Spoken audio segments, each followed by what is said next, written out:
Salut tout le monde, c'est Dario en mode Mister Pimpas.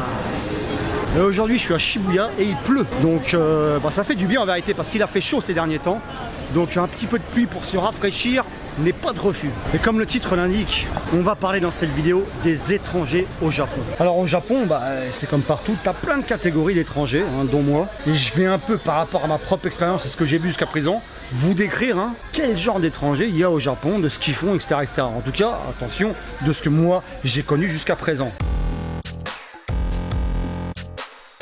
Hop, changement de jour, changement d'heure, changement de tout ce que tu veux. Il a plu, j'ai dû arrêter la vidéo. Tant pis, je voulais filmer ça en mode un petit peu vlog. Bon, il s'est mis à pleuvoir, donc me voici ici au studio. Mais le sujet n'en reste pas moins le même. Les étrangers au Japon. Et il y a beaucoup de choses à dire, donc on va faire ça sur 2 vidéos. On va commencer par le moins friand, on va dire les choses en bien. Et, ce qu'à mon avis, vous, oui, attendez tous, les choses en mal. Donc les mauvais, entre guillemets, étrangers. Mais si tu veux voir cette deuxième partie, il va falloir que tu me bombardes un max. Je veux au moins 1000 likes et on se lâche pour la deuxième partie. Alors pour commencer, tu as... ils sont ni bien ni mauvais, ils sont juste venus pour une raison très précise, les expatriés. On les appelle les expats. Ceux qui sont venus parce que leur boulot les a transférés, les a mutés ici au Japon. Donc les expats, c'est assez spécial parce qu'ils sont vraiment dans un monde entre eux d'expats. Ils sont venus que parce que le taf les a mutés ici. Donc ils n'avaient pas d'intérêt particulier pour le Japon à l'origine. Ce qui fait que les mecs ont un parcours assez défini. C'est l'endroit où ils ont donc leur travail et l'endroit où il y a, alors pour les Français en l'occurrence, mais c'est pareil pour tous les pays, l'école franco-japonaise, et donc ils habitent dans ces alentours-là. Ils restent tout le temps là. Je te parle en général, on est d'accord que c'est pas tout le monde, mais en général, une grande partie c'est comme ça. Donc les mecs ont les familles, ils ont leur petite pattern, comme on dit, leurs petites habitudes qui sont les mêmes. Ils vont à l'école franco-japonaise pour accompagner leurs gamins, et au taf, donc là, leur entreprise, et ils reviennent à la maison et ils sont tout le temps dans leur même quartier. Ils bougent pas trop, et la plupart des amis qu'ils ont, ce sont les amis de l'école franco-japonaise ou de l'école américano-japonaise, enfin whatever. Quoi qu'il en soit, les mecs sont un peu dans leur groupe. Et en général aussi, sauf quelques exceptions, ils ne parlent pas du tout japonais. Ce qui n'est pas bien grave, parce que de toute façon, ils ne sont pas venus ici parce qu'ils voulaient s'investir avec le Japon. Ils sont vraiment venus ici parce qu'ils ont été mutés. Mais quand même, des fois, je trouve ça un peu dommage. Tu pourrais sortir de ton petit quartier, de ton petit train-train quotidien et aller voir ailleurs un petit peu. Je dis ça pour certains parce que j'en ai connu un pote à moi, il va se reconnaître puisque c'est un très très bon pote à moi qui ne vit plus ici d'ailleurs. Dédicace à toi, tu sais de qui je vais parler quand je vais commencer ma phrase. Il n'y a pas longtemps, mon pote qui ne vit plus au Japon est venu ici à Tokyo pour nous rendre visite, à Joe et à moi, puisque c'est un ami en commun. Et je lui ai dit, allez viens, on va dans ce quartier. Un quartier assez connu quand même pour les Japonais, même les étrangers, parce que c'est un quartier que je kiffe, tu vas voir, c'est bien, on va se balader un coup, tout. De toute façon, tu connais. Il me dit, non, j'y suis jamais allé. Je n'étais pas sérieux. Et je l'ai emmené là-bas, et il était en mode découverte. Savoir que le mec a habité, je sais pas, environ 8 piges à Tokyo. C'est un ancien du Japon, même si ça fait des années qu'il y habite plus. Et il me dit, truc de fou, putain, ça tue comme quartier. Ouais, mon frère, ça tue, mais c'est pas possible. T'as jamais... Il me dit, non, moi, tu sais, c'était Azabujuban, le Pongi. Là, on est dans un parcours qui est très très expat. Les étrangers qui veulent pas s'investir vraiment dans le Japon, attention, ils font ce qu'ils veulent. Ceux-là, c'est pas dans les mauvais, c'est dans le ni mauvais ni bon. Ils font ce qu'ils veulent. Ils dérangent pas leur monde, donc il n'y a aucun problème avec ça. C'est juste que c'est une catégorie, je trouve ça un peu mottainai en japonais, qui voudrait dire c'est un peu du gâchis. Parce que finalement, t'es au Japon, vas-y, fais-toi plaisir, visite des endroits. Même si tu visites que Tokyo, découvre plein d'endroits dans Tokyo. Ah non.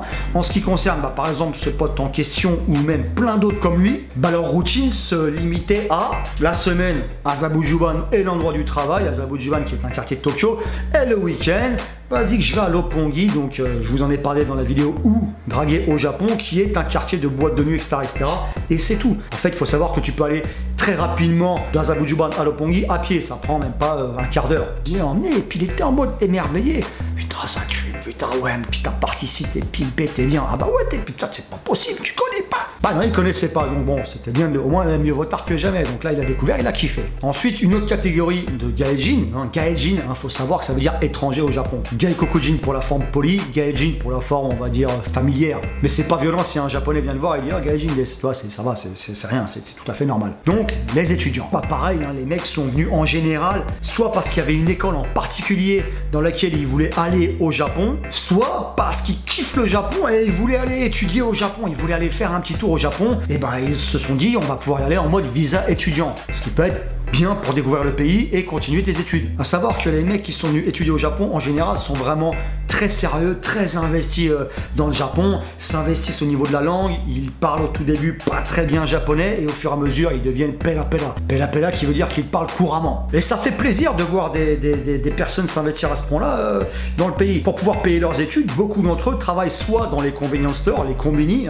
les magasins, les petites supérettes ouverts 24 h sur 24, soit dans des petits restaurants en tant que serveur, etc., etc. Enfin bon, il y a plein de petites baitos, de part-time job, donc de travail à mi-temps, que tu peux faire au Japon. Donc les mecs sont investis, ils s'accrochent et ils payent leurs études ou comment on dirait, leur vie quotidienne grâce au baito et s'investissent à fond. Et en général, ils kiffent vraiment ce pays et ça fait plaisir de voir comment ils s'investissent. Ensuite, une autre catégorie, les otaku. J'imagine que pas mal d'entre vous peut-être le sont, parce qu'apparemment ça s'est vachement développé en France par rapport aux animés, mangas, etc., etc. Et donc les otaku, bon bah eux aussi, pareil, ils sont venus ici parce qu'ils étaient akogalelu de malade. Au niveau du Japon, akogalelu qui veut dire bah, tu sais, ils kiffaient de fou le Japon, donc ils voulaient à tout prix venir, donc ils ont tout fait. Ils ont gambatta, ils ont gambaru, ils se sont accrochés pour pouvoir se payer soit un voyage d'1 an, soit un voyage de 6 mois, soit peut-être plus que ça. En général, c'est pas plus qu'1 an parce que c'est dur d'avoir un visa quand tu viens d'arriver pour la première fois. Si t'es pas en mode visa de travail, c'est dur d'avoir le visa.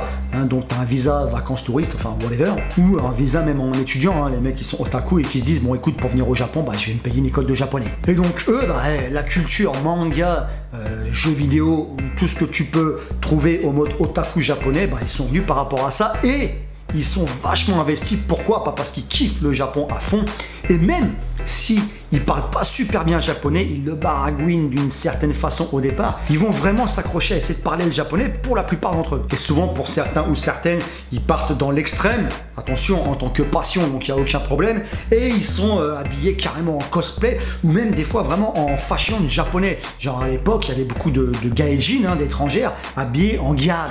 Les gyal, ça se fait plus beaucoup, quasiment plus du tout.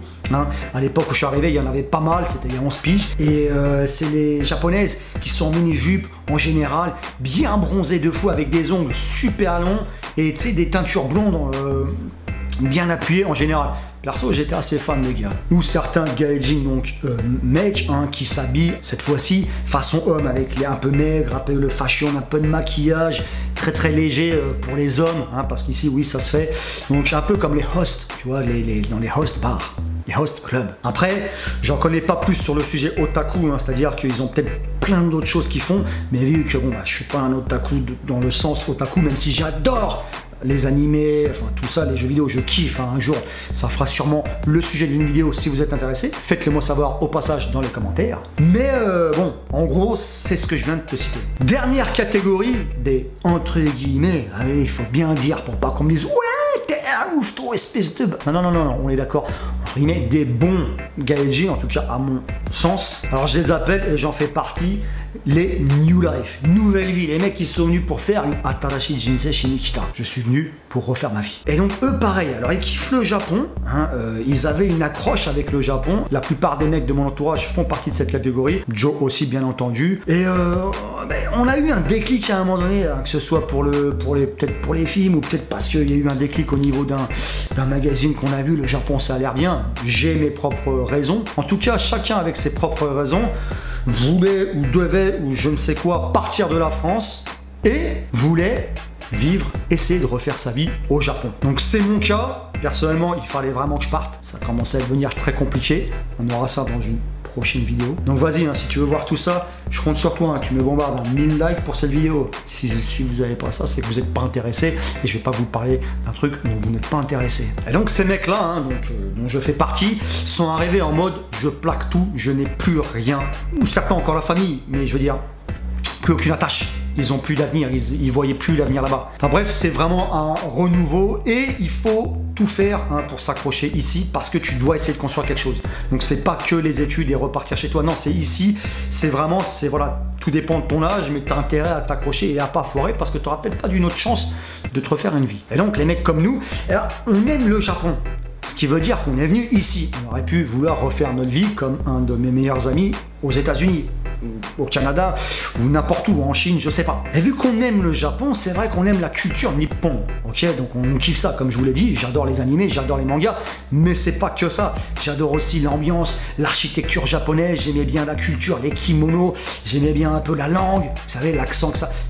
J'aime le Japon, il n'y a pas à dire, j'aime tout ce qui se passe ici. Après, il y a toujours quelques petits défauts, mais j'aime le Japon. Ce qui veut dire que, bien entendu, on est investi à fond. Donc on s'adapte au maximum que possible au fur et à mesure, parce qu'au début on connaissait rien, à la culture. Hein, par exemple, où monter les escalators, etc., etc. Mais j'en parlerai aussi ça dans une autre vidéo. La culture japonaise, hein, la différence entre le Japon et la France. Et bien entendu, au début on est arrivé, on parlait pas une bille japonais, et on s'est accroché pour pouvoir pratiquer la langue, pour pouvoir parler avec les moyens du bord. Aller dans une petite école de japonais, apprendre avec les bouquins, tout dépend des personnes. Aussi, essayer de l'apprendre avec les relations de tous les jours, avec des japonaises ou des japonais. En tout cas, on essaye vraiment de s'investir et de s'intégrer à ce pays parce que c'est là qu'on se sent bien, parce qu'on est venu refaire notre vie et parce qu'on veut y rester. Et donc ça se mérite de pouvoir rester au Japon comme dans n'importe quel autre pays. Ça se mérite. Si tu fous de ta merde, on verra ça, hein. Dans l'autre vidéo, la deuxième partie, mon ami, tu n'as rien à faire ici. Donc c'est un peu le délire des nouvelles vies, hein. Des mecs qui sont venus pour refaire leur vie, donc j'estime que, bon, voilà, ils essayent de faire leur truc, leur petit bout de chemin, sans casser les couilles, en s'investissant, en essayant de participer, que ce soit à l'économie du pays, parce qu'on travaille, on paye des taxes, etc., etc. Enfin bon, on fait tout ça, alors qu'on est arrivé avec zéro. Alors dans le titre, quand j'ai marqué les bons étrangers, on va pas s'emballer, c'est pour faire la différence entre ceux qui s'investissent bien, hein, le côté positif des étrangers, parce qu'il y aura la deuxième vidéo, si vous avez liké de fou, au moins 1000 likes, les mauvais étrangers, qui veut dire ceux qui foutent la merde. Donc, enfin, vous verrez ça dans la vidéo, vous comprendrez. D'accord que c'est pas un délire, je suis pas là-dedans, hop, on se calme tout de suite pour ceux qui vont commencer dans leurs commentaires, ouais, ça veut dire quoi ton délire de bon et de mauvais? Non, non, ça n'a rien à voir avec ça, c'est juste pour faire simple, que le titre soit compréhensible par tout le monde. Bon, bah voilà, c'est terminé pour cette vidéo. Donc les bons étrangers au Japon. Si tu as kiffé et que tu veux voir la suite, les mauvais étrangers au Japon, je compte sur toi pour 1000 likes. Ah ouais, parce que sinon, je te le dis, ça sert à rien. Si tu veux pas que je la fasse, je vais pas te la faire. Je vais pas te faire chier quelque chose que tu veux pas voir. Tu me dis ce que tu en as pensé dans les commentaires. Tu n'oublies pas de t'abonner si tu l'as pas fait. Et si tu veux le faire, à mon compte Insta, Twitter, Snapchat et Facebook, tu as les liens encore une fois dans la description. Et si tu l'as pas encore fait, hein, oui quand même, j'espère que tu as aimé au point de t'abonner à ma chaîne et d'activer la petite clochette des notifications pour ne louper aucune vidéo. Allez, ciao!